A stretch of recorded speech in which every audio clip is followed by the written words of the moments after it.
বিবিসির বিরুদ্ধে $1 বিলিয়ন মানহানির মামলার হুমকি দিয়েছেন ডোনাল্ড ট্রাম্প।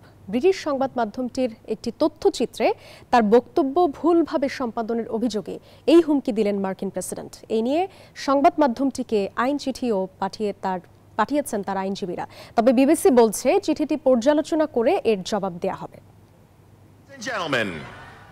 2021 সালের ডোনাল্ড ট্রাম্পের এক তথ্যচিত্র ঘিরেই বিতর্কের সূত্রপাত। ওই বছরের জানুয়ারিতে মার্কিন প্রেসিডেন্ট নির্বাচনের ফল প্রকাশের পর ওয়াশিংটনের ক্যাপিটল হিলে হামলা হয়। এ নিয়ে বিবিসির অনুষ্ঠান প্যানোরামার একটি তথ্যচিত্রে প্রতিবেদন প্রকাশিত হয়। সেখানে ট্রাম্পের ভাষণ সম্পাদনা করে পক্ষপাতমূলক এবং ভুলভাবে উপস্থাপনের অভিযোগ উঠেছে। বিবিসির ওই তথ্যচিত্র দিয়ে প্রথম প্রতিবাদ জানান হোয়াইট হাউসের প্রেস সচিব ক্যারোলিনা লেভিট। বলেন, ডোনাল্ড ট্রাম্প কাউকে হিংসাত্মক কার্যক্রমে উৎসাহ দেননি, তার ভাষণ বিকৃতভাবে উপস্থাপন করা হয়েছে। ওদের স্বপ্ন পূরণে পাশে থাকতে পেরে আমরা গর্বিত। এই ঘটনায় শোরগোল পড়ে যায় বিশ্বজুড়ে। প্রশ্ন ওঠে শতাব্দী প্রাচীন সংবাদ মাধ্যমটির দায়বদ্ধতা নিয়েও।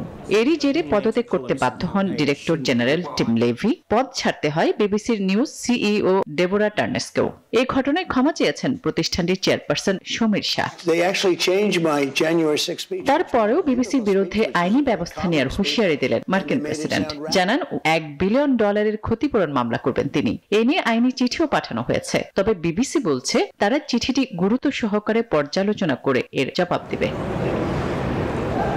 বিবিসির সম্পাদনাটি 2024 সালের নভেম্বরে যুক্তরাষ্ট্রের প্রেসিডেন্ট নির্বাচনের ঠিক আগে সম্প্রচারিত প্যানোরামা তথ্যচিত্রে প্রকাশিত হয়েছিল। তবে সম্প্রতি ডেইলি টেলিগ্রাফ সংবাদপত্রে বিবিসির একটি ফাঁস হওয়া অভ্যন্তরীণ স্মারকলিপি প্রকাশের পর তা সবার নজরে আসে।